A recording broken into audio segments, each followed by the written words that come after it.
Yanlış, başladıq. Deyir ki, tərəfi 10 sm olan kvadrat şəkilli lövhə sabun məhlulun səthinə toxunur. Lövhəni məhlulun səthindən ayırmaq üçün tətbiq olunan qüvvəni hesablayın. Ümumiyyətlə uşaqlar, biz bilirik ki, bunu biz bərk simlərdən də keçmişik. Əgər bir dənə kvadrat şəkilli lövhədirsə, bir dənə kvadrat şəkilli lövhə çəkək. Fərz eləyək ki, kvadratdır da, indi şərti olaraq. Kvadrat şəkilli lövhədirsə, deməli uşaqlar, bu məhlulun üzərindədir də. Buna təsir edən ağırlıq qüvvəsi var mg. Bir də nə var? Səthin gərilmə qüvvəsi var da. Aşağı doğru səthin gərilmə qüvvəsi. Mən buna F gərilmə yazacağım. Səthi gərilmə. Yuxarı doğru bunu dartıb çıxarmaq üçün tətbiq olunan qüvvə F qüvvəsidir. Onda mən bu F qüvvəsi nəyə bərabər olar? Bu aşağı gedən qüvvələrin cəminə, mg ilə F gərilmə qüvvəsinə. Əla. mg olduğu kimi yerində qalacaq. Amma F gərilmə qüvvəsinin yerinə isə mən sigma vurulsun L yazacağım. Düzdürmü? Aysal. İndi burada abituriyentlər ən çox çaşdıran məqamlardan biri budur ki, L-i 1 L olaraq qəbul edirik. Axı uşaqlar, kvadrat şəkillidir. Bu kvadratın bütün tərəfləri suya batıb. Bütün tərəfləri suya batdığından mən burada L-in yerinə onun bütün tərəfləri suya batdığına görə 4A yazacağım. Yəni 4A yazacağım da bütün tərəfləri batdığına görə A yazacağım. A da özü nəyə bərabərdir? Elə tərəfə bərabərdir də, L-ə bərabərdir. Onda gəl yerinə yazaq. F bərabərdir mg üstə gəl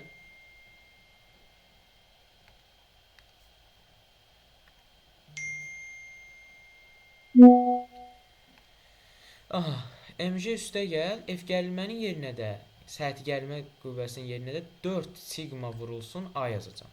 Əla. Hər şey var da, artıq bundan sonrası riyaziyyatdır. Buraya qədər fizika idi. Əsas məsələ bu 4A-nı tapmaq idi. mg kütləsi nə qədərdir? 10 qram. Necə yazacağıq? 10 vurulsun, qramı çevirəcəyik kiloqrama. 10 üstü -3. Düzdürmü? Bunu vurarıq bir dəfə də 10-a J. Üstə gəl 4 vurulsun. Səthi gərilmə əmsalı nə qədərdir? 4 vurulsun 10 üstü -2. Bir də A var. Tərəfi nə qədərdir? 10 cm-dir.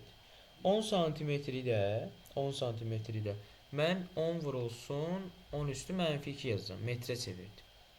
Əla. Gəl bunları hesablayaq. F bərabər olacaq. Nəyə? Bunları hesablayanda. Deməli, bu bizə verəcək 10 üstü -1 verəcək.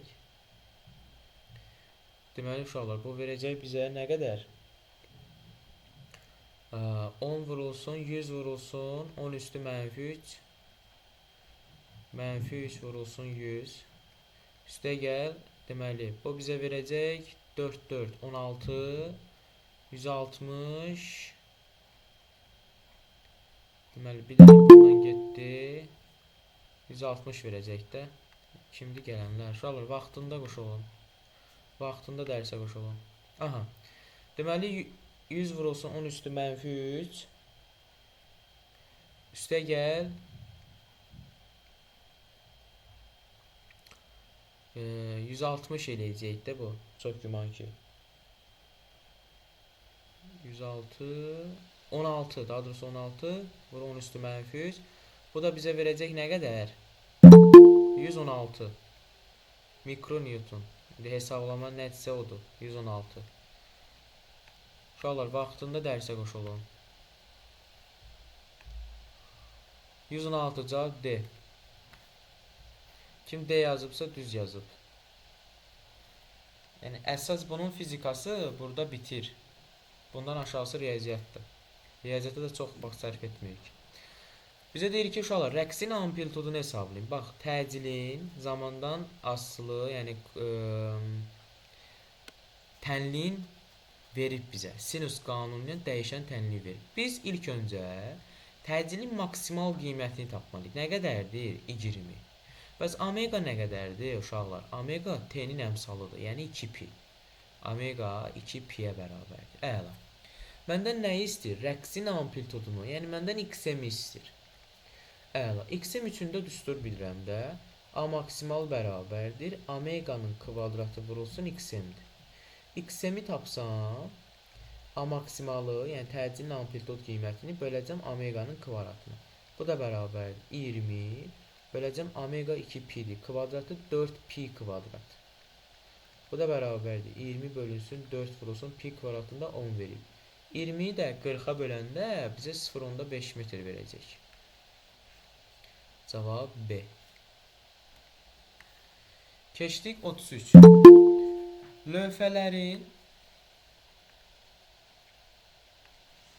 Lövhələrin arasındakı məsafə məlum olan müstəvi kondensatorun bircins elektrik sahəsinin intensivliyi hansı cihazın göstərişinin köməyi ilə təyin eləmək olar? Deməli, məsafə məlumdur. Metr. Elektrik sahəsinin intensivliyi. Elektrik sahəsinin intensivliyi məsafə ilə bağlı düsturu O bölünsün D düsturudur. Məsafə məlumdursa, uşaqlar, voltmetrin köməyi ilə, yəni gərginliyin köməyi ilə, gərginlik məlumdursa, gərginlik nə ilə ölçülür? Voltmetr.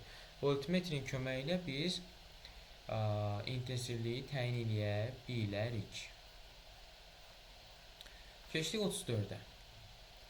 Deyir ki, sarğacın induktivliyi. Baxın uşaqlar, rezonans hadisəsi də buna baxa bilərik. Biz bilirik ki, burada rezonans hadisəsində ən bizə lazım olan omega, yəni dövri tezliyi biz nə götürərik? Ən təpədə olan. Baxın bu. Yəni mən burada omeganı 4 vurulsun 10 üstü 3 Hz götürəcəm. Sarğacın induktivliyi də var. İnduktivliyi var 1,25 vur 10 üstü mənfi 3. Məndən nəyi istəyir? Kondensatorun tutumu. Uşaqlar, omeganın belə düsturu var. Bərabərdir 1 bölünsün kökdə LC. Hər tərəfi kvadrata yüksəlsək, omega kvadratı bərabərdir 1 bölünsün L vurulsun C-dir. Mən buradan tutumu tapsam, C-ni tapsam, 1 bölünsün omeganın kvadratı vurulsun L-dir. Əla. Onda bu da bərabərdir, C də bərabərdir 1 bölünsün omega 4 vur 10 üstü 3'dür. Kvadratı olacaq 16 vur 10 üstü 6. Vurulsun 1 tam %25 10 üstü mənfi 3. Bunu da hesablayanda bizə nə qədər verəcək? Deməli, mənfi 3'lər gedəcək. Mənfi 3 getdi aşağıda. 16'ın da 1 tam %25'ə vuranda 16 4'də 1 20. Biri də 20'yə böləndə 50 mikrofarad. 50 mikrofarad verəcək. Yəni 50 vur 10 üstü mənfi 3. Cavab D. 35. Baxın uşaqlar, deyir ki, feromaqnit içliyi sarğacdan çıxarılması maqnit sahəsinin enerjisi. Bax, sarğacdır, düzdürmü? Aysal. Sarğacın nəyi var? İnduktivliyi var. İnduktivliyin düsturu L0 vurulsun müdür. Əgər mən bu münü çıxartsam, deməli induktivlik nə olacaq? Azalacaq. İnduktivlik azalırsa maqnit sahəsinin enerjisi L kvadratı bölünsün 2'dir. İnduktivlik azalırsa, deməli maqnit sahəsinin enerjisi də azalır. Maqnit sahəsinin induksiyası da elə maqnit sahəsinə daxil olan feromaqnit içlikdən asılıdır da. Bəzən ki, siz maqnitin içini çıxarırsınız. Maqnit induksiyası da nə edəcək? Azalacaq. Onda hər ikisi burada nə olacaq? Azalacaq. Həm maqnit sahəsinin enerjisi azalar, həm də maqnit nüfuzluğu çıxardı. Feromaqnit içliyi ilə mü. Maqnit sahəsinin induksiyası da azalır. Keçirik 36'ya. Baxın uşaqlar. Bugün dərsdə də, əyani dərsdə də Ömər oradaydı. Ömər nə dedik? Dedik ki, şaqili yuxarı atılan cismin hərəkəti necə hərəkətdir? Yavaşlayan hərəkət. Bərabər yavaşlayan müəllim. Aysal. Yavaşlayan hərəkətdə bu təpə nöqtəsində cismin son sürəti, impulsu, kinetik enerjisi nə olur? 0 olur.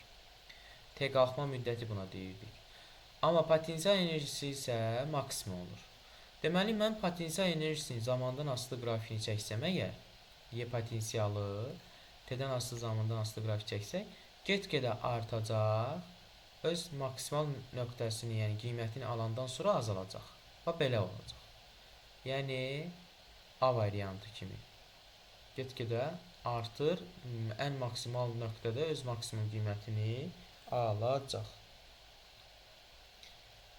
Aha. Keçdik. Aha, 37. Bugünkü qrupa atdığım sual budur.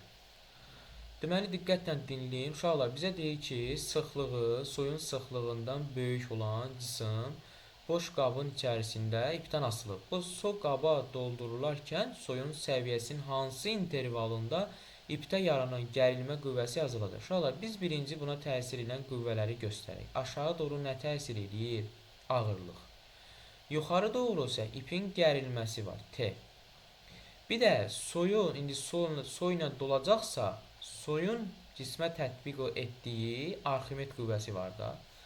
Onda mən buradan T gərilməni tapsam,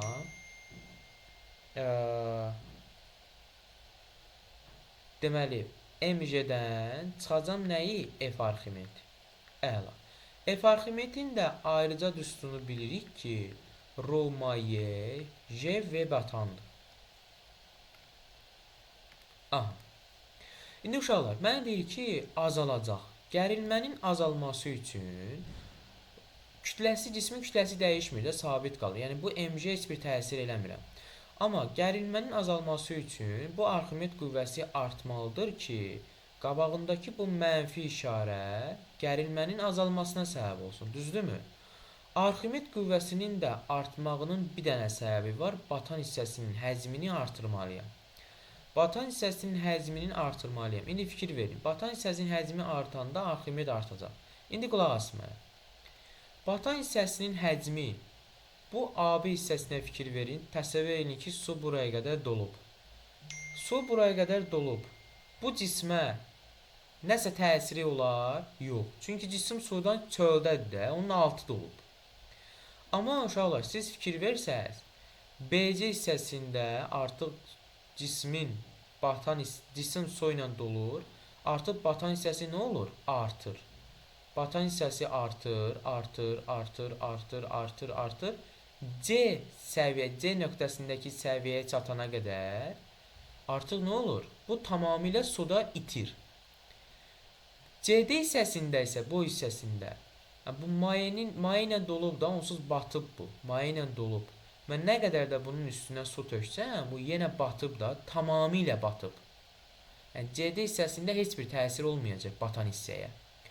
Ona görə də mən yalnız mənə lazım olan hissə bu cismin batdığı hissə olacaq. Yəni bu hissə olacaq. Buna görə də cavab yalnız BC hissəsi olacaq. Aydındırmı? Samirə, buradasan? Mən buradayım. Başa düşdün? Mən. Aha. Buna görə cavab yalnız C olacaq. Keçirik 38-ci suala. Deməli uşaqlar, doyan və doymayan buxarla bağlı bir maraqlıdır, sualdır. Deyir ki, buxarın kütləsi üçün hansı ifadə? Fikir versəniz uşaqlar. 2-3 prosesi hansı prosesidir? Demişdik ki, konsentrasiya və sıxlıq əgər temperaturdan asılı deyilsə, deməli bu hansı buxardır? Doymayan buxardır. Doymayan buxarda buxarın kütləsi sabit qalır. Artıq doymayan hala çatıb da neynəsin? Nə qədər maye buxarlansın ki? Tamamilə buxarlanıb da buxarın kütləsi dəyişməyəcək 2-3 hissəsində. Amma 1-2-də doyan buxardır. Doyan buxarın temperaturu artdığından, yəni biz mayenin temperaturunu artırdıqda uşaqlar, buxarlanma sürətlənəcək. Buxarlanma sürətləndiyəndə mayenin kütləsi azalır, yəni suyun kütləsi azalır, amma buxarın kütləsi isə artır. Deməli 1-2 hissəsində artır, 2-3 hissəsində dəyişməyəcək. Cavab C. Keçirik 39-cu suala. Deməli, bizə deyir ki, cismə təsir edən qüvvənin modulu nədirsə yazın. Qüvvənin modulu, aha. Yer dəyişmənin modulu, aha. Və bu qüvvə ilə yer dəyişmə arasındakı bucağın kosinusun hasili. Fs kosinüs alfa bizə nə verir uşaqlar? İşi verir də. Vəsə. Sabit qüvvənin işi. 40-cı sual. Deyir ki, bir cis maqnit sahəsi üzrə çevrə zəbərusəti hərəkət edən zərrəciyin elektrik yükünün modulu. Baxın uşaqlar, əgər düstur yadınızda qalmırsa, sadəcə əvəzləyici qüvvəni Lorentz qüvvəsinə bərabər etməklə də QVB siz düsturu çıxara bilərsiniz. Yəni, bütün bu düsturlar buradan çıxır. M vurulsun, A-nın yerinə mən V kvadratı bölünsün R yazacağam. Bərabərdir QVB. V ilə bu V-ni ixtisar aparıram və R-i vururam QB-yə. Onda M vurulsun V mənə nə verəcək? QBR. Əla. V-nin çevrə üzrə hərəkətdən düsturu nədir? 2pi R bölünsün T və yaxud da 2pi R vur nüdür də. İndi tezliyi yazıram da nü. Əla. Gəl yerinə qoyaq. M vurulsun, periyodla bağlı yerinə qoyaq. 2pi R bölünsün T bərabərdir nəyə? QB-R-ə. Hər tərəfdən R-ləri ixtisar aparsaq, onda nə olacaq? 2 PM səliqəyə salsaq düsturu böl T bərabərdir nəyə? QB-yə. Onda mən buradan periyodu tapsam, olacaq 2 PM bölünsün QB-dir. Tezliyi tapsam, tezlik isə bunun tərsi olacaq da, düzdürmü? Tezlik isə bunun tərsi olacaq. Yəni QB bölünsün 2 PM. Əla. İndi mənə nə istəyir? Elektrik yükünün modulu hansı ifadə ilə təyin olunur? İndi hər iki halda gəlin elektrik yükünün modulunu tapaq. Elektrik yükünün modulunu tapanda, birinci halda tezliklə tapanda 2 pi m vur nü bölünsün b'dir. Periyodla tapanda isə q bərabərdir 2 pi m bölünsün t vurulsun b'dir. Bunlardan hansı var burada? 2 pi m bölü nü və A variantı. Bu var. Bu da olsaydı yenə düz olardı. Yəni çıxarışları öyrənin. Lorentz qüvvəsi. Aha. Keçirik 41-ci suala. 41-ci sual qəbulun ən asan suallarından biridir. Bucaq sürətini istəyir uşaqlar. Fi bölü T'dir deməli. Ay sağ ol. Omega bərabərdir fi bölünsün T düsturu.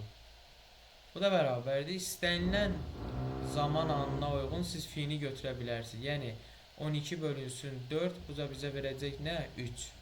Cavab Y. Ömər belə suallar görəndə sevinirsən, hə Ömər? Hə, yeməlim. Aha. Baxırıq 42-ci suala. Ya Allah, bu Allah qız, bu insanın bir səbri olur. Onu çox pis sınırlar da bəzən insanlar. Deməli, Müəllim, Allah sizə səbir versin. Nə tər dözdür? Əsas budur gecə. Bura qədər səs gəldi, insan beynini işləyir. eynən, çox bərbad, çox pis. Nəysə. Baxırıq uşaqlar. Deməli, hidrogen 1-3, hidrogen 1-3 və helium 2-4 atomu. Uşaqlar, həmişə yadınızda saxlayın. Bu birlər, indekslərdə qalan birlər və ikilər bunun proton sayıdır. Proton sayı. Deməli, hidrogəndə bir dənədir. Heliumda isə 2 dənədir. Gördünüz? Heliumda isə nə qədərdir? 2 dənədir. Noklun sayı, uşaqlar, noklun sayı. Bunun kütlə ədədidir. 3'tür. Burada isə 4'tür.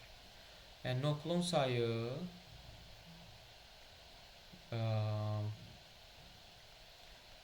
sayı hidrogəndə 1'dir. Heliumda isə, daha doğrusu hidrogəndə 3'tür.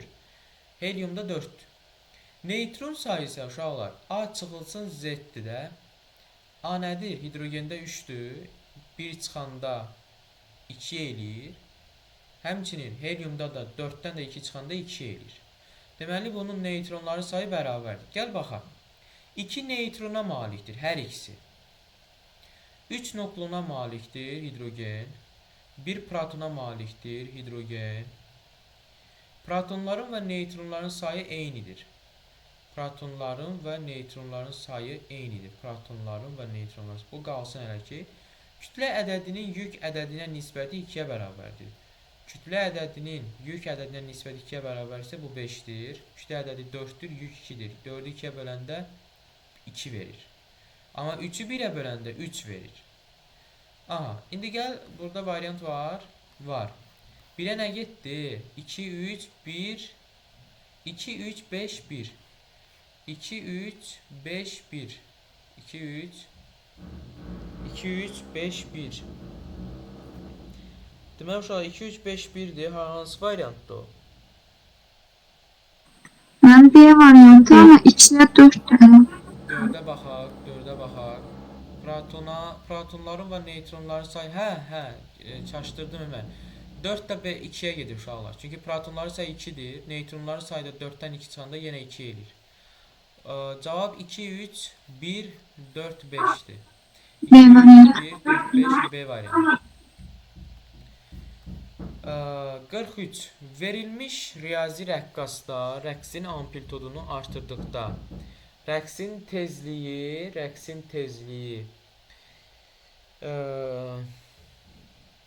uşaqlar, ümumiyyətlə rəqsin tezliyi amplitudan asılı deyil, dəyişməyəcək, dəyişməz yəni, amma tam enerji isə Y tam bərabərdir. Məsəl üçün M vurulsun V maksimalın kvadratı bölünsün 2-dən yaza bilərik. M vurulsun 2 vurulsun V maksimalın yerinə də omeganın kvadratı vurulsun XM-in kvadratını yaza bilərəm. Əgər XM artırsa, deməli tam enerji də artacaq. Cavab dəyişməz, artar, C variant. Bəzi şagirdlər burada dəyişməz, tam enerjini dəyişməz götürürlər. Amma uşaqlar tam enerjini dəyişməz götürməyin qətiyyən. Tam enerji artır axı. Hər hansı bir kəmiyyətin amplitud qiyməti elə tam enerjini verir də bizə. Baxırıq 44-də. Uşaqlar bir tərpənən buluq, digəri tərpənməz buluqdur. Bu tərpənməzdir, qüvvədə qazanc vermir. Bu isə qüvvədə 2 dəfə qazanc verir. Tərpənən buluqdur. Cavab A. Keçirik 45. Uşaqlar 45 maraqlıdır əslində. Testlərdə də var. Nə edirsiniz? Demək uşaqlar, ilkin halda bunun ağzı açıldı. Ağzı açıq olduğuna görə bu atmosfer təzyiqi buna təsir edir və suyun səviyyəsi görürsünüz ki, hər iki halda eynidir. Deməli qazın təzyiqi, P qaz yazacağam. Birinci halda qazın təzyiqi elə atmosfer təzyiqinə bərabərdir. Səviyyələr eyni olduğuna görə. Amma biz bunu ikinci halda götürüb bu kolbanı, yəni qazlı olan kolbanı bir maye suyun içinə daxillədik. Suyun içinə daxillədik və gördük ki, burada artıq dəyişikliklər baş verdi. Buna buradan təsir edən atmosfer təzyiqi bunu sıxır, yuxarı qaldırır. Deməli, ikinci halda qazın təzyiqini mən tapsam, atmosfer təzyiqindən bu mayenin yaratdığı hidrostatik təzyiqi çıxacam, yəni ρGH-ı çıxacam. Deməli, tapdım ki, ikinci halda qazın təzyiqi nə oldu? Qazın təzyiqi azaldı. Çünki birinci halda P0 idi. Oldu P0 çıx ρGH.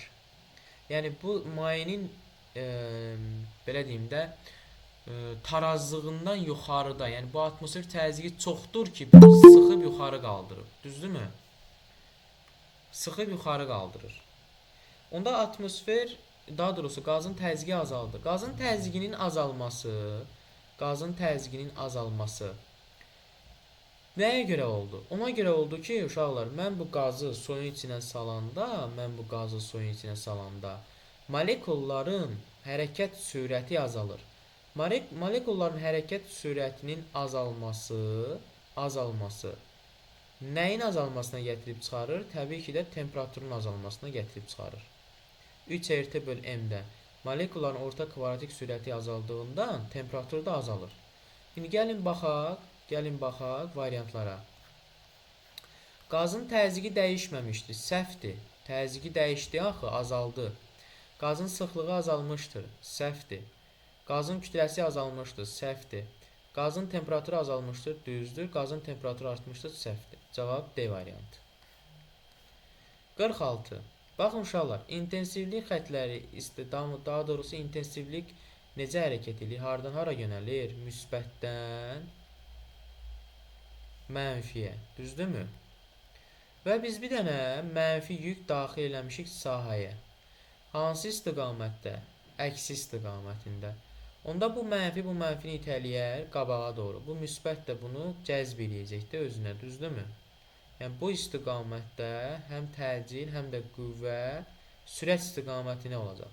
Onda bu necə hərəkət eləyəcək? Təbii ki də yeyinləşən hərəkət eləyəcək. Hər ikisi eyni istiqamətsə yeyinləşən hərəkət eləyəcək. Yeyinləşən hərəkətin də düsturu, daha doğrusu buradan yazıram. A bərabərdir Q, Y vurulsun D düsturu. Q, Y olduğu kimi qalır. D-nin də yerinə, uşaqlar, D-nin də yerinə. Mən nə yazacağam? V0T, məsəl üçün plus, daha doğrusu belə yazaq da, məsafə. AT kvadratı bölü 2 yaza bilərəm. Onda T-dən necə asılıdır? Kvadratik düz asılıdır. Cavab olacaq burada nə? D variantı. Cavab olacaq burada D variantı. Keçirik 47-ci sual. 47-ci sual vahidlərlə bağlı bir sualdır. Sizə bunun 30 dənəlik testini işlətmişəm. Qəbula 100% bir dənə düşür. Milyon faiz bir dənə düşür.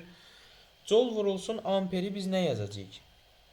Joule vurulsun amperi, daha doğrusu asanı. Biz asanı nə yaza bilərik uşaqlar?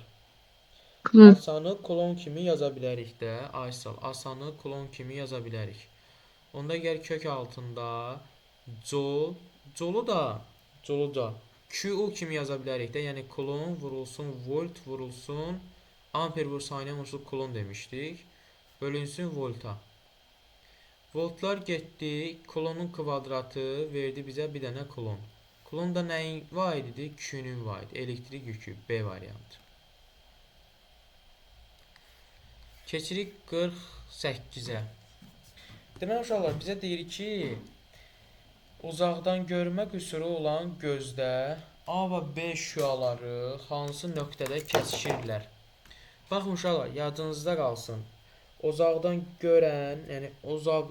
görən gözün optik sisteminin fokusu tor təbəqəsində arxada yerləşir. Yəni tor təbəqəsinin arxada yerləşən bir dənə variant var. Tor təbəqəsinin arxasında. Tor təbəqəsinin arxasında yerləşən bir dənə variant var. Bunu bioloqlar daha yaxşı bilər. 49. 49 maraqlıdır. 49 maraqlıdır. Deməli, Rüfət hələ ki keçməmişik. Xədicə 49-u yazmısan? Xeyr. Mədinə yazmısan?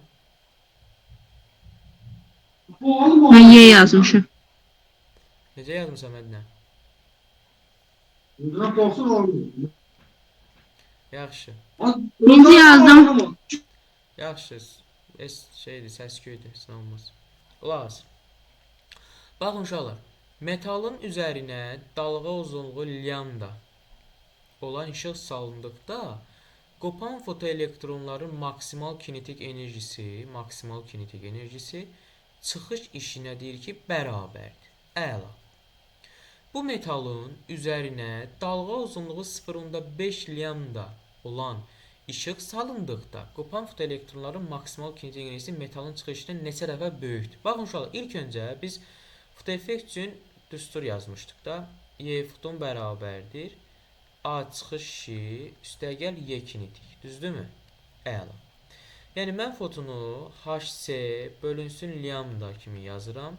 Bərabərdir A çıxış. Yəni deyir ki, lambda olanda maksimal kinetik enerji nəyə bərabərdir? A çıxışa bərabərdir. Elə mən kinetikin yerinə də A çıxış yazıram. Yaza bilərəm də mən bunu A çıxış. Yaza bilərəm də A hissam. Onda buradan bərabərdir nəyə? 2A çıxışa. Əla. Bu birinci. İndi keçirik ikinciyə. İkincidə bizə deyir ki, dalğa uzunluğu 0.5 lambda olduqda 0.5 lambda, yəni hc bölünsün. Lambda böl 2-dir. 2 gedəcək qabağa. Olacaq 2 hc böl lambda bərabərdir A çıxış plus YK. Onda hc bölünsün lambdanın yerinə mən nə yazacağam? 2 A çıxış yaza bilərəm. Yaza bilərəm də. Onda 2 vur 2 A çıxış bərabərdir A çıxış plus YK. Onda 4 A çıxış. A çıxışı keçirdirəm sol tərəfə, bərabərdir YK-ya. 3 A çıxış bərabərdir YK-ya. Əla. Bunu aldıq. Bunu aldıq. İndi deyək ki, kinetik enerjisi metalın çıxışından neçə dəfə böyükdür? Məndən YK bölünsün nə nisbətini istəyir? Yəni, məndən bunu istəyir. YK bölünsün A çıxış. YK-nın da yerinə 3 A çıxış yazacaq. 3 A çıxışı da A çıxışa böləndə cavab eləyəcək 3. Yəni, Y variantı.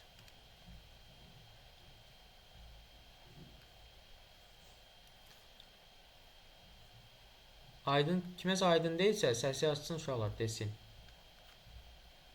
50. Deyir ki, K açarını açdıqda dəyişən cəryan dövrəsinə qoşulmuş ampermetrin göstərişini edəcək. Baxın uşaqlar, ampermetr burada hardadır? Buradadır da, düzdürmü? Ay sağ ol.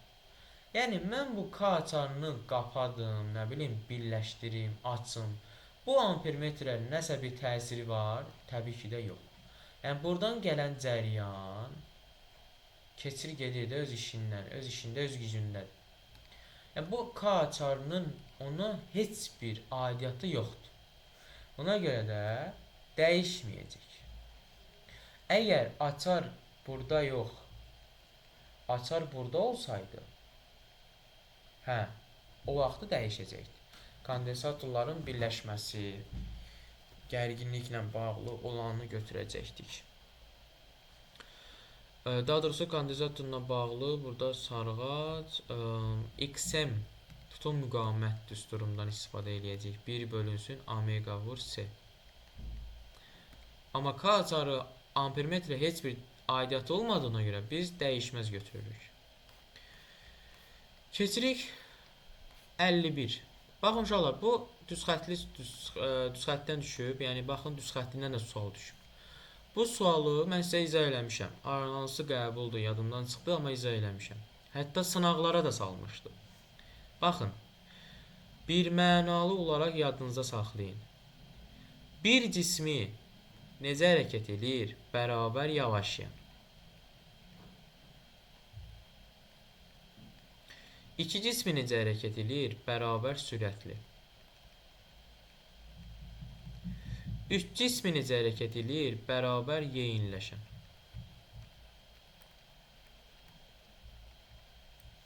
Aysa. İndi uşaqlar, bunu mən ilk öncə belə deyəcəm.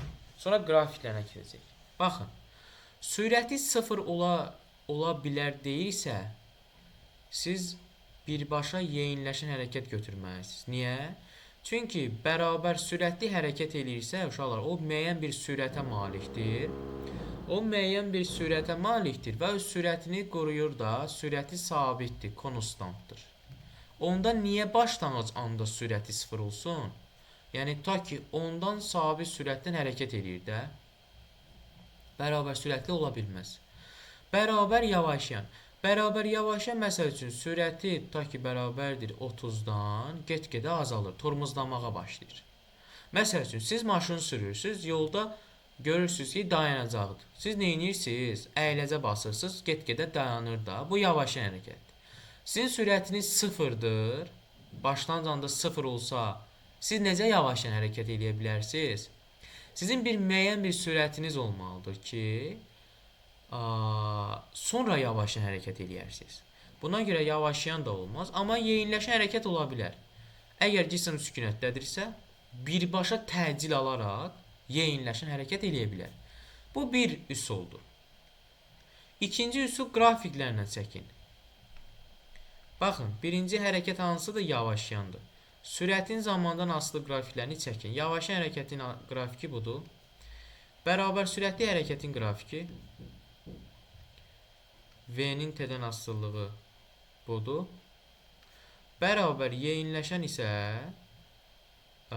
koordinat başlanğıcından başladığına görə belə olacaq. İndi siz özünüz özünüzə sual verin. Başlanğıc anda bunlardan hansı 0 ola bilər? Yaxşı, gəl 0 götürüm də başlanğıc anda. Başlanğıc Bu anda, qrafikləri siz elə 1, 2, 3 sırasından çəkmisiniz. bəli, 1, 2, 3. Çox sağ olun. Başlanğıc anda hansıların sürəti 0-dan fərqlidir? Baxın. Başlanğıc anda bunun sürəti 0 deyil də 50-dən tutaq ki də şərti olaraq 50-dən başlayıb azalmağa. Başlanğıc anda bu sürət 0 deyil, 20-dən sabit sürətlə hərəkət edir. Amma başlanğıc anda 0-da görürsünüz ki bu 0-dan başlayır artmağa. Deməli həqiqətən də yeyinləşən hərəkətdə başlanğıc anda, yəni t bərabərdir 0 anında bərabər yeyinləşən hərəkətdə sürət 0 ola bilərmiş. Ola bilərmiş. Cavab yalnız 3. Yəni B variantı. Diqqətli olun. Keçək 52-yə. Demək uşaqlar, həcmi 100 kub santimetr olan, həcmini bizə verib nə qədər? 100 kub santimetr olan təcili ona verdim. Bizə nə istəyir? Sıxlığını istəyir. Demək uşaqlar, ilk öncə biz buradan qüvvəni, daha doğrusu kütləni tapacağıq. Kütləni tapacağıq M bölünsün A-dan. Daha doğrusu F bölü A-dan. 4-ü böləcəksiniz 10-a. 4 bölünsün 10 bizə nə verdi? 0.4. Sonra düsturda yerinə qoyub oradan tapa biləcəksiniz. Rho bərabərdir M bölünsün V. Və təbii ki də bunu metr kubuna çevirməlisiniz. Metr kubuna da çevirəndə deməli nə olacaq? Bunu 100 vurulsun 10 üstü mənfi 6 yazacaqsınız da. Yəni rho bərabərdir M 0.4-dür. 0.4 bölünsün 100 vurulsun metr kubuna çevirəndə 10 üstü mənfi 6. Bu da bərabərdir. Deməli 4 vurulsun 10 üstü mənfi 1, 4 vurulsun 10 üstü mənfi 1, 5 böl 10 üstü 2. 2 getdi, qaldı 4 vur 10 üstü 3. Bu da 4000 kilogram böl metr kub. Y variantı. 53. 1 millimetrdə 500 iştiriki, 1 millimetrdə 500 iştiriki, 500 iştiriki, 5 L bərabərdir 1 millimetr, N bərabərdir 500. Diffraksiya qəfəsində alınan spektrdə maksimumların sayı, maksimumların sayı düstur bilirik. D vurulsun sinus fi bərabərdir K vurulsun lambda. Maksimumlar dediyinə görə, mən burada sinus fini 1 götürəcəm. Onda D nəyə bərabər olar? K vurulsun lambdaya. Düzdürmü? Aysa. Və qəfəs periodun digər düsturunu bilirik ki, L bölünsün N'dir. L bölünsün N'dir. Yəni, mən burada 1-i böləcəm, 1 millimetri böləcəm nəyə? 500-ə. Bu da bərabərdir. Bizə nə verəcək? Elə ki, belə saxlayaq. İndi məndən dalğa uzunluğu da verib 0.4 mikrometrdir. Nə istəyir? K-nı istəyir. Mən buradan K-nı tapanda D-ni bölməliyəm lambdaya. Bu da bərabər D 1 vur 10 üstü mənfi 3 bölünsün 5 vur 10 üstü 2 bölünsün lambda. Lambdada da 0.4 mikrometr. Mən bunu belə yazacağım. 4 vurulsun mikrometr 10 üstü mənfi 6'dır. Bir dəfə də bunu 10'a vurdum, onu bir vayd azaldım. 10 üstü mənfi 7. Əla. İndi bunu hesablayacaqsınız. Deməli, nə verəcək bizə? Bunu hesablayanda, uşaqlar, deməli, yuxarı 10 üstü 3'dür, aşağısı 500 vurulsun, deməli 20'dir, 23, 2 vurulsun, bu mənfi 3'dür, aşağıda diqqətli olun. 2 vurulsun, deməli 20, 10 üstü 3, 10 üstü mənfi 4. 10 üstü mənfi 4. Deməli 10 üstü mənfi 4 10 olacaq. Onu da 2-yə böləndə 5. Cavab 5-dir uşaqlar. K bərabərdir nəyə? 5-ə. 5 alanlar düz alıb. 54. 54 maraqlı məsələdir. Deyir ki, hansı mülahizələr doğrudur? Bir cins maqnit bir cins maqnit sahəsində qapalı keçirici ABCD konturunu hərəkət etdirdikdə CD hissəsində maqnit induksiya ümumiyyətlə nə yaranacağı deyir. Baxın uşaqlar, maqnit induksiya vektoru şəkil müstəvisindən perpendikular istiqamətdə bizə doğru yönəlib, yəni nöqtələrdir. Fərqi yoxdur uşaqlar. ABC konturunda hansı istiqamətə hərəkət ediriksə etsək, induksiya elektrik hərəkət qüvvəsi və induksiya cəryanı yaranacaq. Maqnit sahəsi cəryanın naqildən cəryan keçirsə ətrafında maqnit sahəsi yaranır. Maqnit sahəsi yaransa elektrik hərəkət qüvvəsi, həmçinin induksiya cəryanı, həmçinin elektromaqnit induksiya hadisəsidir də birbaşa. İndi baxırıq CD hissəsinə. Baxaq CD hissəsində induksiya cəryanı necə yönələcək. Baxın uşaqlar, biz burada sağ əl və yaxud da sağ yivli burğu qaydasından istifadə etməliyik. Sağ əl qaydasından istifadə etməliyik. Sağ əl qaydasında istifadə etməliyik. Sağ əlimizi elə tutmalıyıq ki, bizim bu dörd barmaq bükülmüş dörd barmaq sürət istiqamətində olsun. Yəni bunu birbaşa, uşaqlar, birbaşa dislike kimi əlinizi tutun, dislike kimi. Deyərsiniz, dislike nədir? Yəni bəyənmirəm işarəsi kimi. Baş barmaq aşağı doğru. Dörd barmaq görürsünüz, sizin sağınıza doğru bükülür. Yəni birbaşa V istiqamətində olacaq da. Onda induksiya cəryanı düz aşağı, baş barmaq istiqamətində yönələcək. Aydındırmı? CD istiqamətində axar. CD istiqaməti haradır? Yuxarıdan aşağı. Cavab oldu 6. 1, 3, 6. Yəni əlinizi dislike işarəsi kimi aşağı tutun. Keçirik 55-ə. 55 maraqlıdır. Qəbula düşən, demək olar ki, maraqlı məsələlərdən də bir çoxları var. Bunlardan biri də 55-dir. Şagirdlər burada çox çaşırlar. Deyir ki, necə eləyək? Uşaqlar, ümumiyyətlə burada diodların düz və tərs qoşulmaları var. Rüfət, necə yazmısan bunu, Rüfət? Erlərin ümumi şeyini tapmışam. İlkdə, oradan unu tapmışam. Nə almısan? Cavabı. Cavabı bir dənə baxın.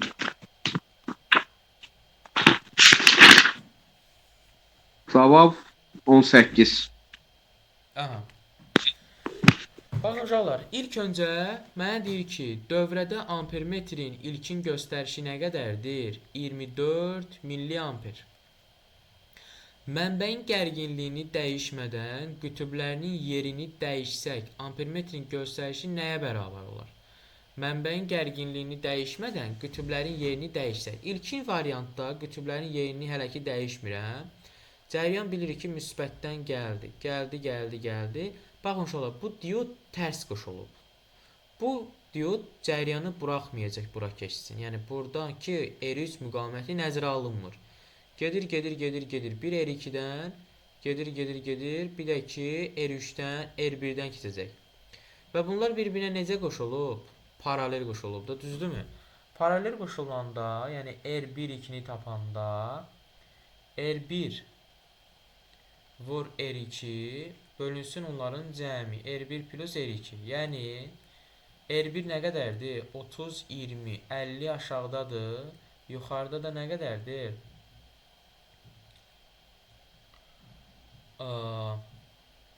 30 vurulsun nəyə? 20-yə. 0 getdi. 6 30-u da 5-ə böləndə 6-nı da 2-yə vuranda 12. R1, 2, 12 oldu. Əla. İndi gəl ikinci halda baxaq. İkinci halda qütblərin yerini dəyişək. Buna müsbət deyirəm, buna mənfi deyirəm. Cəryan gəldi buradan. Gəldi. Getdi yuxarıya. Gəldi. İndi uşaqlar, mən bu göylə yazdıqlarımı silirəm. Gözlə yazdıqlarımı siləcəm. Cəryan gəldi, bu müsbət, bu mənfi. Bu R3-dən keçəcək. Həmçinin R2-dən də keçəcək, heç bir maneə yoxdur. Amma R1-dən keçməz çünki tərs keçiddir, buraxmayacaq cəryanı. Onda bu R1 nəzərə alınmır. İkinci variantda isə 2 ilə 3-ə baxacağıq. 2 ilə 3-ə baxanda bunlar yenə bir-birinə paraleldir. Yenə də olacaq R2 plus R3 bölünsün R2 plus, daha doğrusu R2 vur R3 böl R2 plus R3 bərabərdir 80 vurulsun R2 20'dir bölünsün 100'ə 5'dir. 80'i də 5'ə böləndə nə qədər eləyir? 16. 10. Əla. Birinci variantda 12, ikinci variantda 16 aldıq. Və biz də bilirik ki, cəryan şiddətləri müqavimətlə necə asılıdır? Tərs asılıdır, sabit gərginlikdə.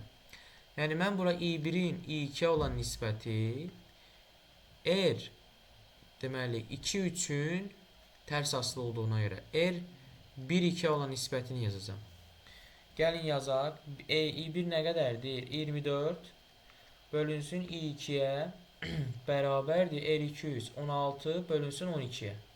Onda mən buradan I2'ni tapsam nə olacaq?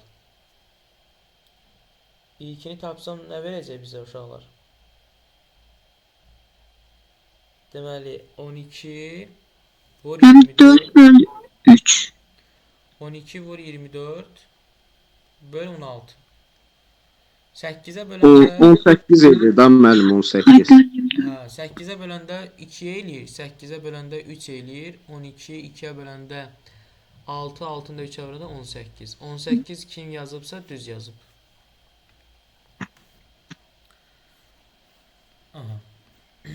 Keçirik 56'ya. Baxın uşaqlar, biz bilirik ki, yalnız sürtünmə qüvvəsinin təsiri altında hərəkət necə hərəkətdir? Yavaşlayan hərəkətdir. Yavaşlayan hərəkətdə başlanğıc sürəti nə verib bizə? 20. 4 saniyə sonra dayanır. Sürtünmə əmsalı. Uşaqlar, baxın biz bilirik ki, μmj bərabərdir m-aya. Yəni, yalnız sürtünmə qüvvəsinin təsiri altında hərəkət. Onda μj nəyə bərabər olar? A-ya. Əla. Onda mən buradan μ'ni tapsam, məndən sürtünmə əmsalı A-nı J-yə böləcəm də. İndi A yoxdur məndə. A-nın da yerinə uşaqlar V0 bölünsün T yazacaq. Modulda həmçinin.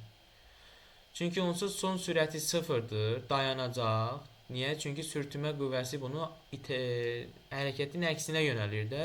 Son sürəti bu dayanacaq. Yəni cisim zaman keçsə dayanacaq. Buna görə bunun son sürəti 0 olduğuna görə mən V0 böl T yazdım. 20'yi də 4'ə böləndə verəcək 5. A-nı 5 tapdıq modulda təbii ki də. Onda 5'i də 10'a böləndə J10'dur. Bu da verəcək 0.5. 0.5 kim tapıbsa düz tapıb. 57. 57'də uşaqlar bayaqki yazdıqlarımızdır. Baxın, müsbət istiqamətdə sahəyə daxil olursa, yəni müsbət yük sahəyə daxil olursa, biz bilirik ki, bu intensivlik haradan hara yönəlir? Müsbətdən mənfiyə. Müsbət yükdür. Bu istiqamətdə daxil olur. Deməli, təcili də, qüvvə də həmçinin sağadır. Deməli, bu necə hərəkət eləyəcək? Yeyinləşən hərəkət eləyəcək. Protondur. Proton yeyinləşən hərəkət eləyəcək. A-dır. Yeyinləşən hərəkət eləyəcək B-dir. Neytrona qüvvə təsir eləmir, bərabər sürətlidir. D gedəcək, Y gedəcək. Çünki yükü yoxdur da uşaqlar. Görürsünüz, yüksüzdür. Elektron isə yavaşlayan hərəkət eləyəcək, bir dənə C gedəcək. So. A, B, C, D-yə. Keçdik 58. Hə, 58 maraqlı məsələdir. Uşaqlar, necə eləmək lazımdır? Necə yazmaq lazımdır? Siz görməlisiniz burada. Görmə qabiliyyətiniz iti olmalıdır. Baxın. Mənfi qütüb, müsbət qütüb. Cəryan müsbətdən gəlir. Gəldi, gəldi, gəldi, gəldi, gəldi. Buradan keçdik. Gəldi, gəldi, gəldi. Bu naqil vasitəsilə, bu reostat vasitəsilə gəlir bu rezistoru. Keçir, keçir, keçir, keçir, keçir, keçir. Bu rezistorun sürgü qolundan gedir mənbəyə, akkumulyatora. Deməli ilkin halda bunun uzunluğu nə qədər oldu? L0 oldu. Əla. Əla. Mənə deyir ki, sürgü qolunu sola sürüşdürdü. Biraz da sürüşdürürəm bu tərəfə. Yəni sol bu tərəfdir. Biraz da sürüşdürəndə, uşaqlar, biraz da sürüşdürəndə bu aktiv hissənin uzunluğu biraz da artır. Yəni L0 biraz da artdı. L0 artdığında müqavimət rho L böl S düsturuna əsasən müqavimət artır. Müqavimət artırsa, cəryan şiddəti avtomatik azalır. Cəryan şiddəti azalırsa, indi amper qüvvəsinin düsturunu bilirik də. Amper qüvvəsinin düsturu nədir? F amper bərabərdir I B L sinus alfa. Düzdürmü? Onda amper qüvvəsi, daha doğrusu cəryan azaldığından amper qüvvəsi nə olacaq? Bu da azalacaq. Amper qüvvəsi azaldığına görə uşaqlar, indi buna bildik. Əla. İndi ki mənim burada buzağın naqilə nə təsiri var? İndi mənə diqqətlə qulaq asın. Biz nə aldıq? Yekun olaraq aldıq ki, amper qüvvəsi nə olur? Azalır. Əla. İndi fikir verin. Bu görürsüz buranı. İndi buna silim. Buraları silim. Uşaqlar, bu qüvvəni görürsüz. Bu nə deməkdir? Naqil maqnitdən itələnir. Hansı qüvvədir? Amper qüvvəsi vasitəsilə itələnir də, düzdürmü? Bu əgər bu qüvvə çox olsa, bax diqqətlə sözümə qulaq asın. Əgər bu itələyici amper qüvvəsi çox olsa, bu çubuq get-gedə aralanacaq da, yəni bu alfa bucağı artacaq. Düzdürmü? Amma biz nə tapdıq? Biz tapdıq ki, amper qüvvəsi azalır. Amper qüvvəsi azalırsa, deməli itələyici qüvvə azalır. Az qüvvə ilə itələnir. Əgər bu maqnit, bu naqili az qüvvə ilə itələnirsə, onda bu yəni bu çubuq az aralanacaq. Bax belə olacaq. Yəni bu alfa bucağı aralarındakı bu alfa bucağı az aralandığına görə alfa bucağı azalacaq.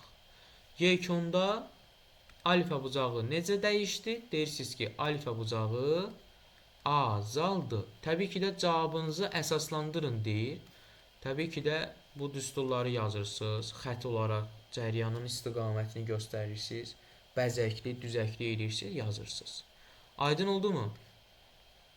Kim belə yazmışdı? Heç kim. Diqqətli olun uşaqlar.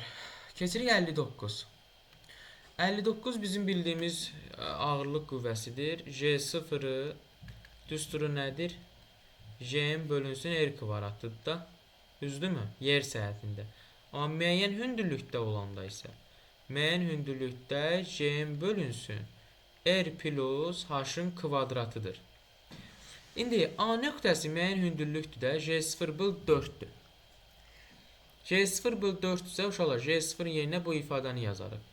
Yəni yazacağıq ki Jm bölünsün 4-ə, yəni 4R kvadratına bərabərdir nəyə? Jm bölünsün R plus H-ın kvadratına. Bunlar getdi. 4R kvadratı bərabərdir R plus H-ın kvadratı. Hər tərəfdən kvadratı kök alsaq 2R bərabərdir R plus H-a. Onda mən buradan H-ı tapsam H R-ə bərabər olacaq. Bu bunun riyazi olaraq yazılışıdır. Amma mən sizə nə demişəm? Əgər 4 dəfə nəvat azalır, üzərinə 1 gəlib kvadrata yüksələndə, deməli H R-ə bərabər olmalıdır ki, R plus R kvadratı, daha doğrusu R plus R 2R eləsin, kvadratı 4 eləsin də. Aydındır mı? Deməli R-ə bərabər olanda, yəni 1 R-ə bərabər olanda. Axırıncı sual 60-cı sualdır. Uşaqlar, artıq sizin analiz qabiliyyətiniz inkişaf etməlidir. Artıq neçə sınaqlar işləyirik. Buradan biz necə tapacağıq biz bunu? İndi mən bunu silim. Buraları silim. Demək uşaqlar, bu bucağın tangesi nəyə bərabərdir? Tangens alfa, yəni tangens alfa nəyə bərabərdir? Delta O qarşı katet bölünsün bitişik xəttə. Yaxşı, tangens 45-dir də. Tangens 45-də bizə nə verir? 1 verir də. Onda delta o nəyə bərabərdir? Q-yə bərabər deyil. Ay sağ. Delta o Q-yə nə vaxt bərabər olur? Termodinamikanın birinci qanunu nə idi? Delta o üstə gəl A iştirik. Düzdürmü? Yəni A iştirik bərabərdir A, bu da bərabərdir 0. Yəni 0 olmalıdır da. İşlər 0 olmalıdır ki, Q delta o'ya bərabər olsun. Düzdürmü? İzoxor prosesi olmalıdır. Uyğun düsturlardan istifadə edərək qazın həcmini mütləq temperaturdan asılı qrafiki.